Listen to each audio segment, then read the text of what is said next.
नमस्कार दोस्तों, आज का पॉलिटिकल साइंस हार्ड जी के क्विज शुरू करते हैं। देखते हैं आप 10 में से कितने सवालों का सही जवाब दे पाते हैं। प्रश्न 1। भारतीय संविधान में संवैधानिक नैतिकता कॉन्स्टिट्यूशनल मोरालिटी शब्द का प्रत्यक्ष उल्लेख कहाँ किया गया है? ए. प्रस्तावना में, बी. मौलिक अधिकारों में, सी. राज्य के नीति निर्देशक तत्वों में, डी. संविधान में कहीं भी नहीं।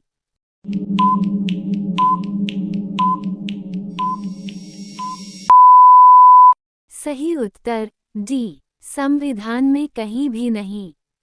प्रश्न 2। राज्यसभा को स्थायी सदन क्यों कहा जाता है? ए. इसके सभी सदस्य आजीवन रहते हैं, बी. ये कभी भंग नहीं होती, सी. इसका चुनाव नहीं होता, डी. इसका कार्यकाल 10 वर्ष होता है।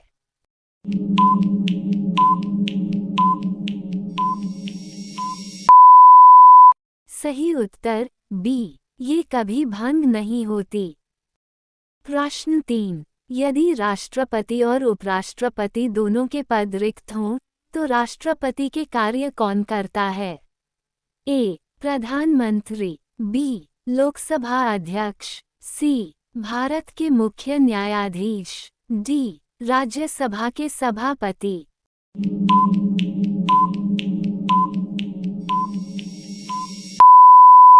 सही उत्तर सी. भारत के मुख्य न्यायाधीश।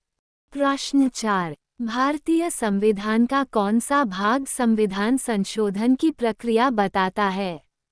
ए. भाग 18, बी. भाग 19, सी. भाग XX, डी. भाग 21।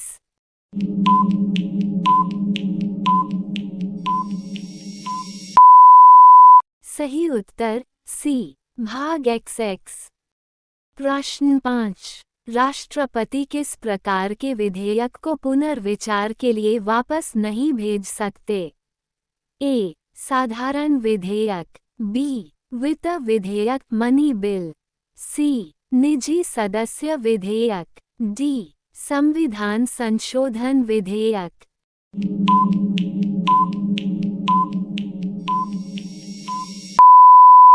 सही उत्तर बी. वित्त विधेयक मनी बिल। प्रश्न 6। भारतीय संविधान का अनुच्छेद 11 किससे संबंधित है? ए. नागरिकता पर कानून बनाने की शक्ति, बी. समानता का अधिकार, सी. शिक्षा का अधिकार, डी. राष्ट्रपति का चुनाव।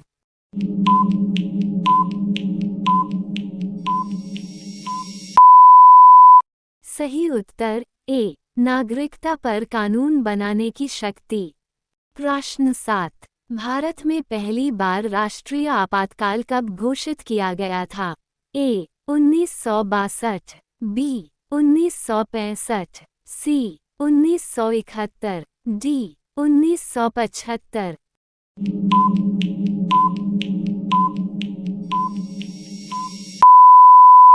सही उत्तर ए. 1962।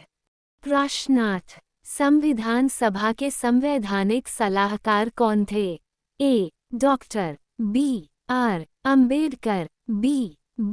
N. Rau, C. Jawaharlal Nehru, D. Sardar Patel.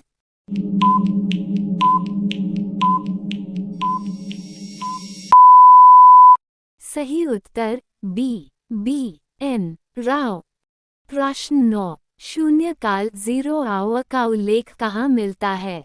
ए. संविधान में, बी. संसद की कार्यवाही की परंपरा में, सी. मौलिक अधिकारों में, डी. नीति निर्देशक तत्वों में।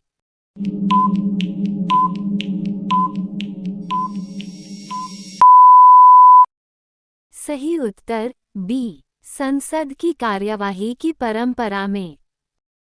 प्रश्न 10। भारतीय संविधान में जुडिशल रिव्यू शब्द का प्रत्यक्ष उल्लेख है?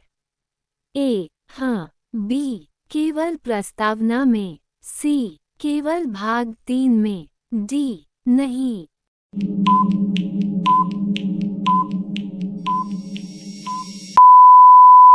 सही उत्तर डी नहीं। 10 में से आपके कितने उत्तर सही हुए? कमेंट में अपना स्कोर ज़रूर बताइए।